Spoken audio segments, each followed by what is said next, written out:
Hello guys! For today's video, kung ilan ang mga alaga ng mga DH dito sa Hong Kong. Naming mga DH dito sa Hong Kong. Ako nakatry ako ng isang alaga at saka tatlong alaga. Ang masasabi ko lang, pag tatlo ang alaga mo, pataas, medyo mahirap na, medyo super pagod ka na dyan. Nakakapagod na yan, as in guys, nasubukan ko yan. Okay lang kung may kasama ka, pero okay lang naman na tatlo, na-handle naman ng iba. Yung mga parents ng mga bata o yung grandparents tumutulong. Yun yung sitwasyon dito pag tatlo ang alaga. Pag isa lang kasi ang alaga, syempre isa lang yung pagtutuunan mo ng pansin, medyo magaan ang trabaho. Mayroon din akong friend guys na 5 yung alaga niya. Parang minsan mo lang yan maririnig na may Chinese na 5 ang anak. Mas marami pa rin yung isa lang ang anak or dalawa. Minsan may 3, pero mas marami pa rin isa or dalawa lang yung anak nila dito. So, kung first timer kayo or nagbabala kayo mag-abroad, mas maganda talaga isa lang ang alaga or dalawa. Second option na yung dalawa. Pero kung may choice naman kayo na isa, mas maganda talaga isa lang alaga. Pero pag tatlo, alamin nyo kung sinong tutulong sa inyo, lalo na kung sabay-sabay silang mag-aaral. Magbabasa tayo ng mga comments ng nag-post kasi ako sa FB. So basahin natin kung ano yung mga sagot nila, kung ilan ang mga alaga nila dito sa Hong Kong, yung mga kasama nating mga DAs dito. Sabi ni Sis Nile, 3 sa akin. Sabi ni Liz, 1 sa akin. Ang kay Rachel naman, na-try ko din 3. 12 AM na natutulog. Sa dami daw ng activities at maaga daw siyang nagigising 6 AM. Na-try ko dito, ganito din. Minsan nga naabutan ako ng 1 AM noon nung 3 pang alaga ko. Then, sa akin, 1 lang. Since born, inaalagaan ko ng ngayon 3 years old na. Sabi ni Sis Net. Gosh, ang dami pag okay din yan.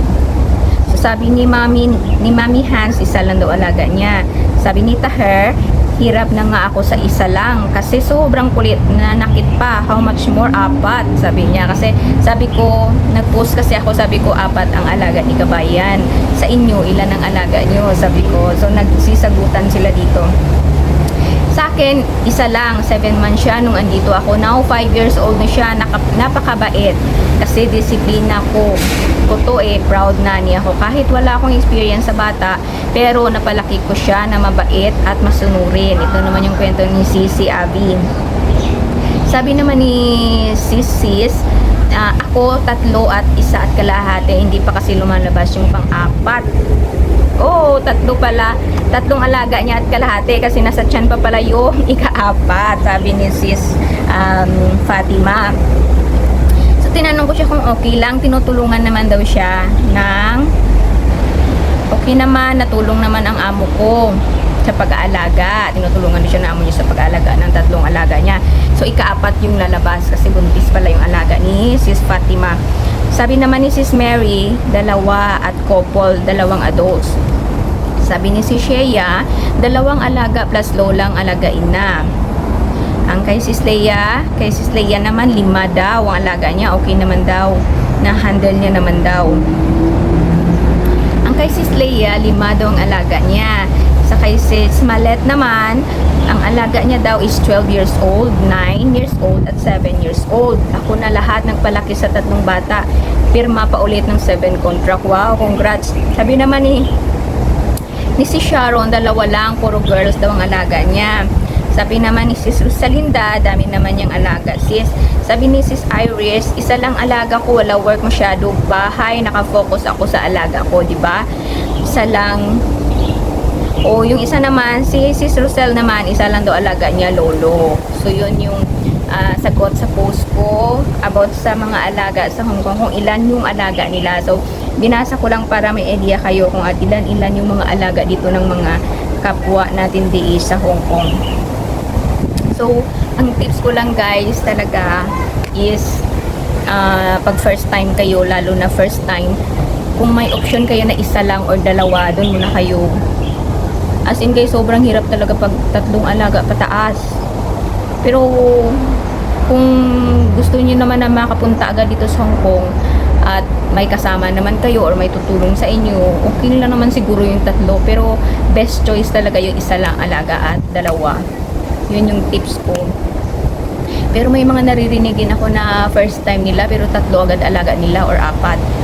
So patiisan lang talaga yan. Yung iba hindi na nagre-renew ng contract, yung iba may magandang offer yung amo, nagre-renew pa rin. So depende. Ako kasi noon 3 alaga ko, gusto ko na talagang umalis noon, pero yung nag-recommend kasi sa amo ko na yun, yung una kong amo, so parang nahiya akong alisan sila, tapos mabait naman sila, kaso nakakapagod lang talaga yung 3 alaga, as in late na ako natutulog, mga 12 o minsan naabutan ako ng 1 AM, naliligo pa kasi ako niyan eh, tapos 1 AM tapos maaga pa akong gising kasi may mga pasok sila ng maaga, yung mga kinder, yung maaga pa kasi yung pasok ng mga kinder na alaga ko noon, umaga.